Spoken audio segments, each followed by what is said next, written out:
In my recent update video, I briefly mentioned incorporating a questions and answers segment into some of my presentations. This video will be my first example of that. I received a question from a viewer and I decided that the question deserved its own video of discussion, so thank you for reaching out. The question was concerning Caleb, the hero who assisted in scouting out Jericho.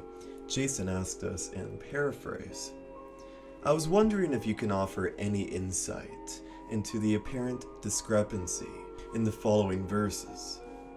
I've yet to find anyone with CI to address this issue.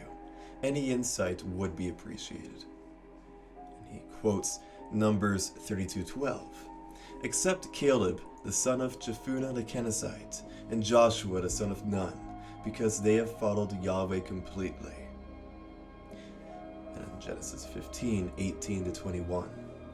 In that day Yahweh made a covenant with Abraham, saying, I have given this land to your offspring, from the river of Egypt to the great river, the river Euphrates, the land of the Kenites and the Kenizzites. Thanks for writing in, Jason. In order to get this right, we have to understand why Caleb is being called a Kennizzite. I have seen this topic brought up before, and essentially the argument is that Caleb must be related to this group in Genesis simply because of his name. It's a rash correlation to make, and it's one made without consulting the genealogies we are given of Caleb. We can't simply just look at a name and come to a conclusion. Otherwise, we could say that Martin Luther King Jr. was a related blood descendant of Martin Luther. Obviously not. We have Caleb's genealogy available to us. Any attempted link to the Kenizzites of Genesis 15 is instantly severed when we realize that Caleb is called a Kennizzite because he descends from a Judean man named Kenaz. Joshua 15:17. And Othniel, the son of Kenaz, the brother of Caleb. Judges 1:13. And Othniel, the son of Kenaz, Caleb's younger brother. Judges 3:9.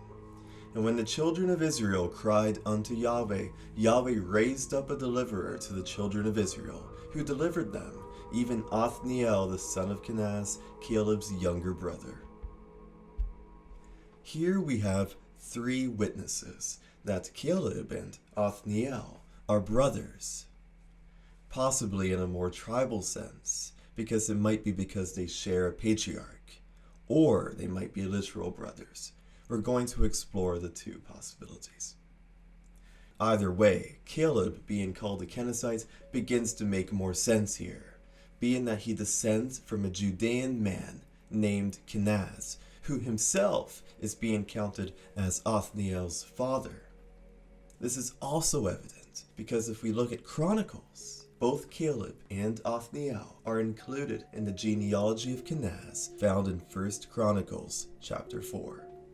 They are both Kenizzites, and therefore brothers in that sense. Caleb's father was Jephunneh, and his grandfather was Kenaz.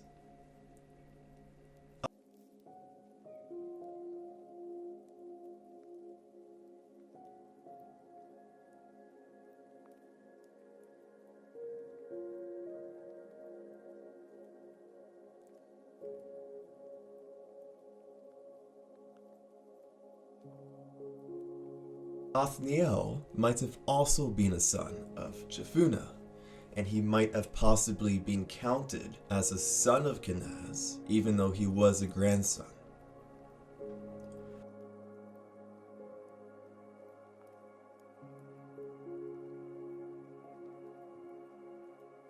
While this possibility is not crucial for our argument, it's worth noting that in Hebrew, the title of son and grandson is often interchangeable. Anyone who ultimately descends from your loins is recognized as your son. Therefore, Christ was the son of David, even though he came many generations after and was technically a great-great-grandson. We are all sons and daughters of Adam ourselves, provided that we are wheat. So it is possible that Othniel was also a son of Jephunneh, and that's why he's being called Caleb's younger brother.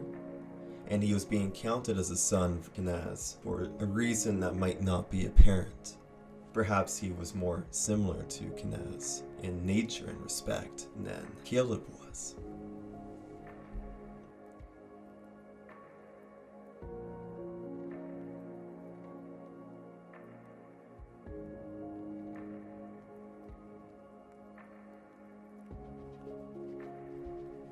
To summarize, either way, Caleb and Othniel both demonstrably descend from Kenaz. Caleb is a grandson of Kenaz, and that is why he's called a Kennizzite, while being the son of Jephunneh. John the Baptist, to give another example, he was an Aaronic Levite too, even though he was Aaron's far distant grandson, and a Simeonite is still a Simeonite, even if Simeon was your great-great-great-great-grandfather. This Israelite hero Caleb, he has no connections to the Kenizzites of Genesis 15, and that is clear.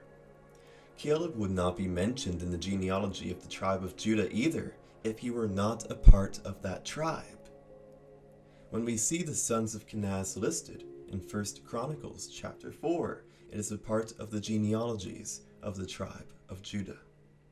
There is no relation to the Kenizzites of Genesis 15 given here.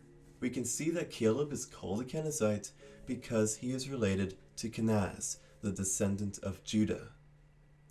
At Joshua 14:6, we see that Jephunneh is called a Kennizzite, and interestingly, it's with a single Z. This is interesting because in Genesis 15, there are two Zs. It is a small detail, but it gives a strong impression. Observing the genealogy of Kenaz given in Chronicles, it is made clear why Jephunneh is being called a Kennizzite. This respect in the family for their patriarch Kenaz seems apparent enough that Caleb's grandson also takes on the name. Numbers 34:19 witnesses Caleb's judahite ancestry, as seen here in 1 Chronicles 4, and it says, quote, "And the names of the men are these, of the tribe of Judah, Caleb, the son of Jephunneh." The Kenizzites of Genesis 15 are out of the way. There is one person left to discuss, and that would be Kenaz, the grandson of Esau. Now, some would claim that the Kenaz in Caleb's genealogy is also the Kenaz, the grandson of Esau, simply because they share a name. This cannot be the case. This cannot be the case not only for scriptural reasons, but also for the sake of pragmatic and logical and sensible deduction. At Judges 3:11 we read that, quote, "The land had rest 40 years, and Othniel, the son of Kenaz, died." Now we have to realize, this is 40 years after the beginning of the Judges period, and 100 years after the Exodus. Now, considering that the Israelites lived in Egypt for several generations, this Kenaz, the father of Othniel and Jephunneh, cannot be the grandson of Esau, as they are simply too far distanced and removed from one another. That is like saying that Jacob lived to see Moses. We know that not to be true. There were too many generations between them. The same with Kenaz and Othniel here. There is a reason why Caleb and his brethren are called Judahites, and it is because they are Judahites, plain and simple. This Kenaz was a man of the Exodus, a favored Israelite, and not one of the people Yahweh has indignation against forever. Despite all this sensible reasoning, there is one verse that universalists take interest in exploiting if they ever bring up this argument. In Numbers we read, "Surely they shall not see the land which I swear unto their fathers, neither shall any of them that provoked me see it.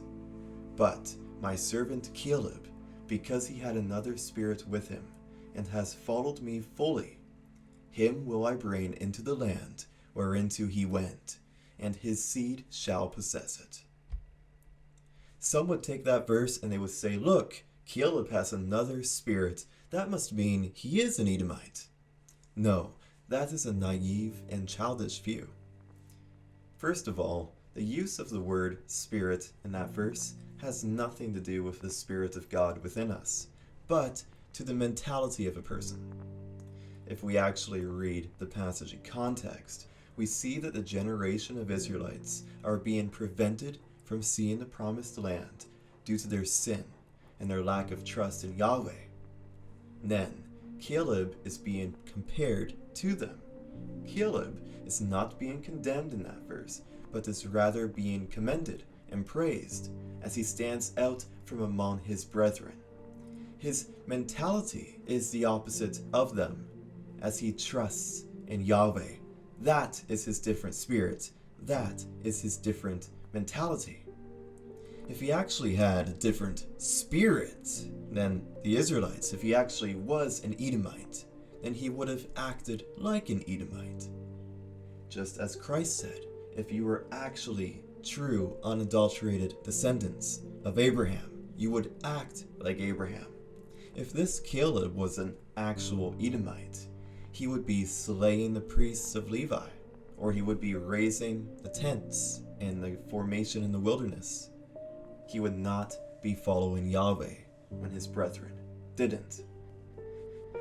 His mentality is novel and unlike his brethren in the preceding verse who he is being compared to, and that's the other spirit, the other mentality that Caleb has. He is actually following the will of Yahweh, and he is being praised for it. He has, quote, followed Yahweh fully. And for this reason, Yahweh says that his seed will possess the land. All of the answers are given to us in that passage if we actually read it. Going back, if Caleb was a Kennizzite of Genesis 15, then we would see a contradiction here.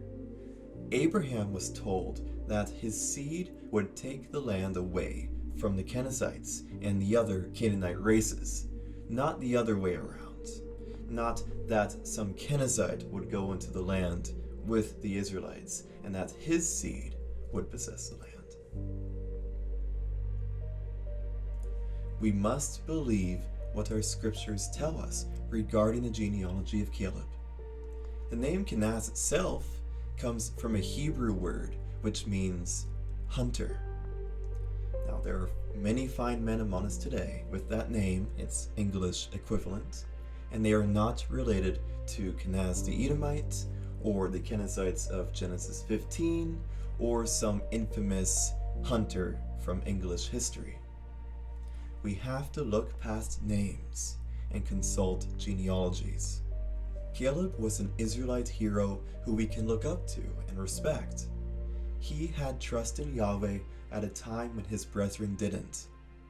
Likewise, we ourselves don't have trust in Yahweh if we try to say that Caleb was an Edomite or otherwise. To do so is to act like Yahweh breaks his promises, and if we say that, how are we trusting in Yahweh? Caleb was a judahite through and through. He was rewarded for his trust. We, just like Caleb, must trust in Yahweh. We believe that Caleb was exactly who our Bible tells us he was. Thank you for listening. Praise Yahweh, the God of Israel, and praise Christ, our Redeemer.